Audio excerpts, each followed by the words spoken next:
Hello everyone, स्वागत है आप सभी का इजी वे ऑफ लर्निंग में। और आज हम एसएसटी के क्वेश्चन पेपर की तैयारी करेंगे। इसमें मैंने आपको 2023-24 का एनुअल पेपर सॉल्व करके दिखाया है और इसमें 24-25 का मिड टर्म का पेपर है और आपके जो यूटी हुए हैं वो वाले क्वेश्चन पेपर 2024 के और 2023 के क्वेश्चन पेपर इसमें शामिल किए गए हैं। आप लोगों को आंसर की के साथ इसे प्रोवाइड किया गया है। आप इन क्वेश्चनों को साथ के साथ आंसर याद कर सकते हैं और जो लॉन्ग क्वेश्चन आंसर है उनकी आंसर की आपको बाद में प्रोवाइड की गई है, तो आप वीडियो को पूरा देखें, आंसर नोट डाउन करके और इसके साथ साथ याद कर सकते हैं। ये आपके एसएसटी के पेपर में के लिए वीडियो हेल्पफुल रहने वाली है।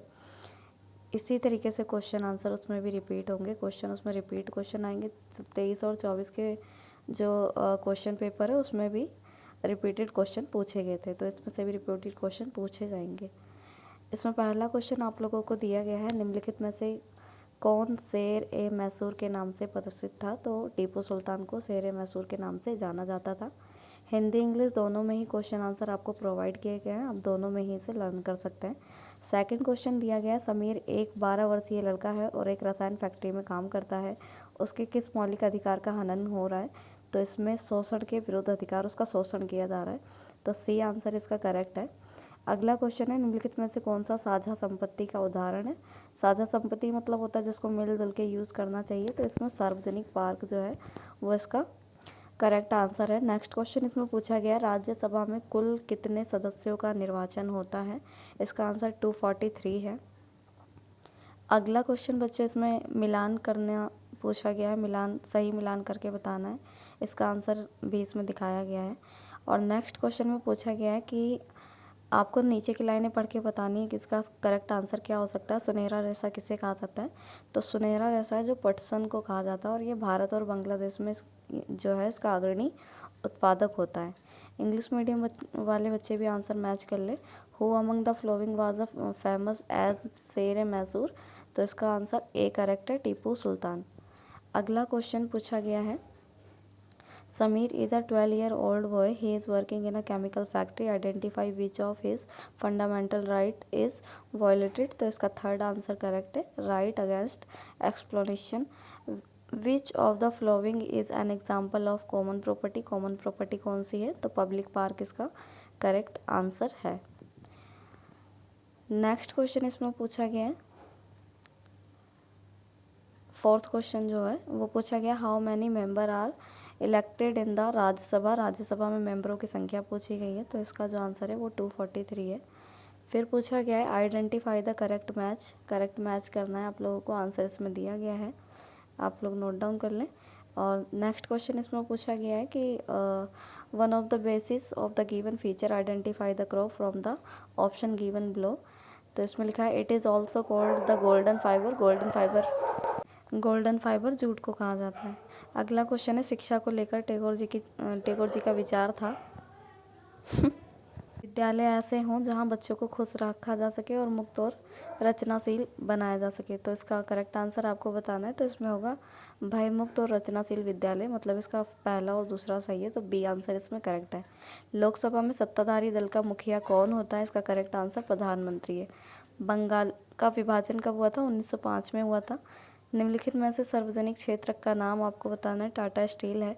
न्यायपालिका के संदर्भ में एक लाइन सही बतानी है, वो भारतीय न्यायपालिका स्वतंत्र होती है। जन्म दर से आप क्या समझते हैं? 1000 व्यक्तियों पर जीवित रहने वालों की संख्या को जन्म दर के नाम से जाना जाता है। अब इंग्लिश मीडियम वाले बच्चे भी अपना आंसर नोट डाउन कर लें।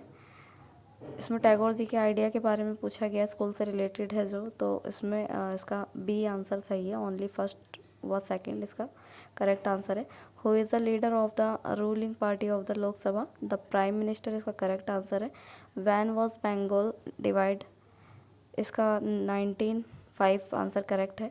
विच of the following is a public sector unit? तो इसका Tata steel, C answer correct है। नेक्स्ट का भी सी आंसर इसका करेक्ट है। अगला क्वेश्चन पूछा गया, what is a birth rate?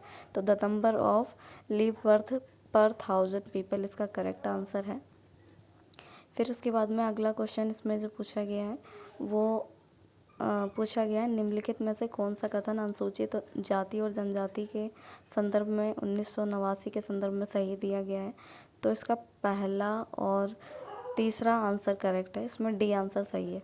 Next question है, उच्चतम न्यायालय में न्यायाधीशों के कुल स्वीकृत पद कितने होते हैं? 34 पद इसमें होते हैं। अगला क्वेश्चन दिया गया है कि नीचे आपको सा और का कथनों को पढ़कर सही चयन करना है। जल का संरक्षण आवश्यक है, पीने योग्य जल की उपलब्धता काफ़ी कम है, तो इसका करेक्ट आंसर इसमें फर्स्ट आंसर सही है। अगला क्वेश्चन फिर पूछा गया है, इसमें कारण भी बताना था, करेक्ट पहला आंसर है। और सेकंड क्वेश्चन इंग्लिश वाले बच्चों के लिए इसमें वो भी आंसर मैच कर लें। इसमें 90 का फर्स्ट और थर्ड दोनों सही है, तो इसका बी ऑप्शन बिल्कुल करेक्ट है। एंड इससे अगले वाले में जो पूछा गया है उसमें क्वेश्चन अगला देख लीजिए आप लोग।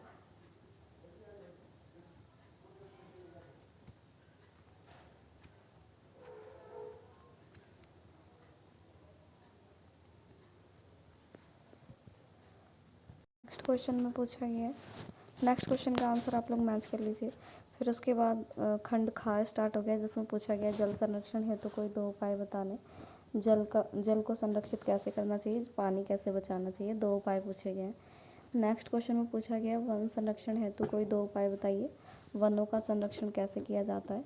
नेक्स्ट क्वेश्चन में पूछा गया प्लासी के युद्ध में दूरगामी प्रभावों का वर्णन करना है। क्वेश्चन इसमें आप लोग पढ़ लीजिए, क्वेश्चन नोट डाउन कर लीजिए। आंसर की आपको लास्ट में, वीडियो के लास्ट में प्रोवाइड की गई है। और उससे पहले आपको सेकंड पेपर भी करवाया गया है। सेकंड पेपर में आपको मिड टर्म का क्वेश्चन पेपर करवाया गया है, जिसमें से क्वेश्चन रिपीट हो सकते हैं। और उससे पहले जो आपका यूटी हुआ था वो यूटी भी है, और 2023 के भी यूटी आपको प्रैक्टिस पेपर के तौर पर इसमें दिए गए हैं। तो आप लोग क्वेश्चन ध्यान से पढ़ लें, और आंसर सेट आपको लास्ट में प्रोवाइड कर दी जाएगी। लेकिन उससे पहले हम इसमें जो पैसेज वाले क्वेश्चन हैं उनको भी सॉल्व करेंगे। और इसमें आपको 3 पैसेज दिए गए हैं, जिसको आप पढ़ के और उनके क्वेश्चनों के आंसर दिए गए हैं। उसमें 5-5 नंबर के क्वेश्चन आप लोगों को मिलेंगे। खंड गांव में अभी आपको अति लघु उत्तरीय प्रश्न दिए गए हैं, जिसमें पूछा गया घरेलू हिंसा 2005 के मुख्य प्रावधान क्या हैं, भारत में कानून निर्माण की प्रक्रिया का वर्णन करना है, भारत में कानून का निर्माण कैसे किया जाता है, और भारत विभाजन के कारणों की समीक्षा का वर्णन किया गया है। इसमें 3-3 नंबर के क्वेश्चन आंसर आपको दिए गए हैं। फिर गांधी जी के विचारों के बारे में पूछा गया है कि अहिंसा को लेकर महात्मा गांधी के क्या विचार थे। खंड घ में आप लोगों से लॉन्ग आंसर पूछे गए हैं, जिसमें 2 क्वेश्चन आप लोगों को करने हैं, और 5 नंबर के क्वेश्चन पूछे गए हैं कि किसी भी देश को संविधान की ज़रूरत क्यों पड़ती है, 5 कारण बताने हैं। और इस्पात उद्योग को मेरुदंड क्यों कहा जाता है, इसमें भी कारण बताना है। औद्योगिक विपदा को रोकने के क्या उपाय हैं, वो भी 5 नंबर का क्वेश्चन पूछा गया है। और इस अथवा में पूछा गया, दोनों में से एक क्वेश्चन करना था। पर आप लोग 25 के एग्ज़ाम के लिए इन सारे ही क्वेश्चन की तैयारी करेंगे, ताकि इसमें से रिपीट क्वेश्चन कोई सा भी हो तो आप लोग उसको कर सकें। इंग्लिश वाले बच्चे भी अपने क्वेश्चन नोट कर लें और मैच कर लें, इसमें से लास्ट में वो आंसर की में से कर सकते हैं। और जिन बच्चों ने पेपर की तैयारी कंप्लीट कर ली होगी, वो इन क्वेश्चन का आंसर आराम से ईजिली अभी भी दे सकते हैं।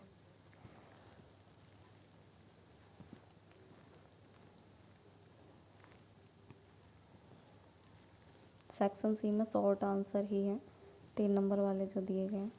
उसके बाद में सेक्शन डी में आपको 5 नंबर के क्वेश्चन दिए गए हैं।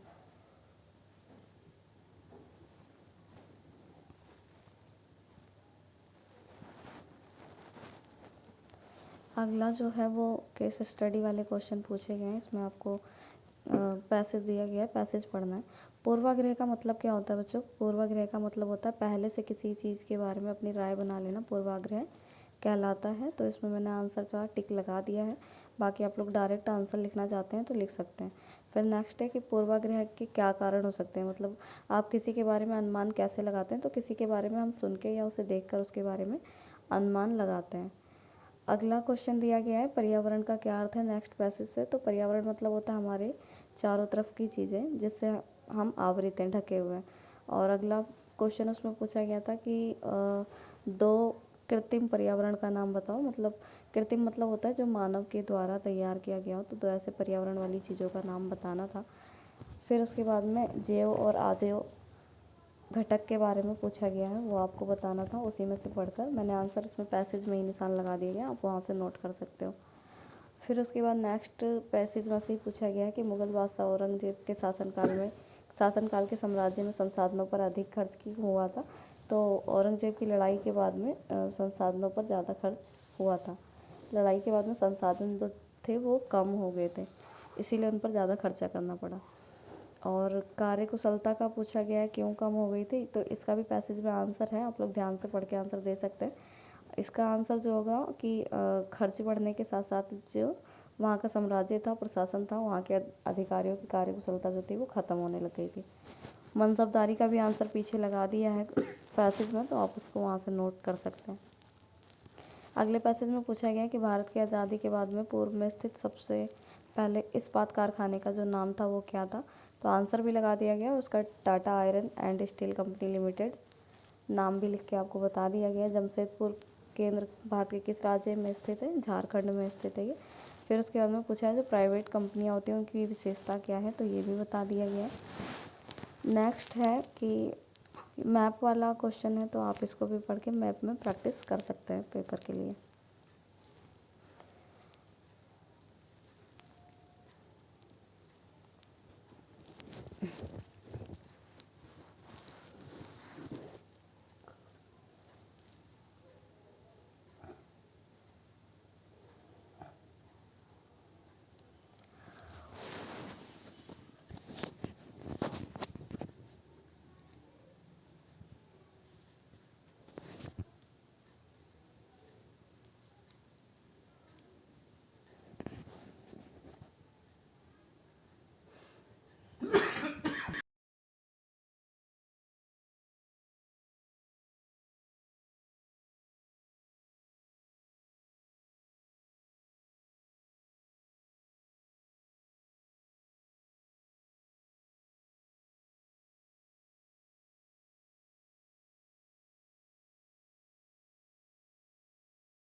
बच्चों ये मिड टर्म का आपका क्वेश्चन पेपर है सोशल साइंस का, इसको भी इसमें सॉल्व करके दिखाया गया है और क्वेश्चन आंसर आपको लास्ट में प्रोवाइड कर दिए जाएंगे दोनों ही पेपरों के और यूनिट टेस्ट के भी।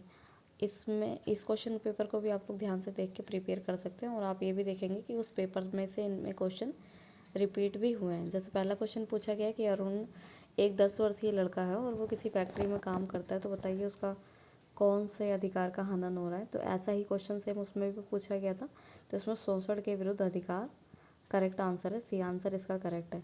अगला क्वेश्चन पूछा गया है स्थानांतरित कृषि को लद्दाख के नाम से कौन से देश में जाना जाता है, तो मलेशिया में से इस नाम से जाना जाता है। नेक्स्ट क्वेश्चन इसमें जो पूछा गया है वो पूछा गया है कि ये इंग्लिश में भी आपको जो है वो आंसर प्रोवाइड किए जाएंगे, तो आप लोग इंग्लिश में भी आंसर जो है वो मैच कर सकते हैं और वहाँ से नोट डाउन करके इनको ईज़िली याद कर सकते हैं।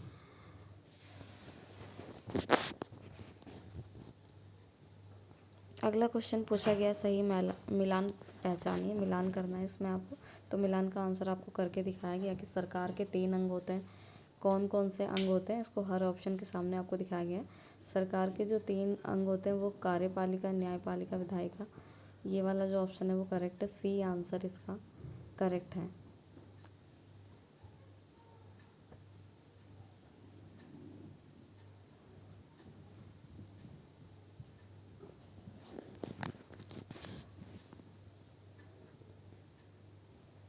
फर्स्ट तो इसका गलत है और सार्वभौमिक वयस्क मताधिकार, न्यायपालिका, मौलिक अधिकार, ये इसका आंसर नहीं होगा।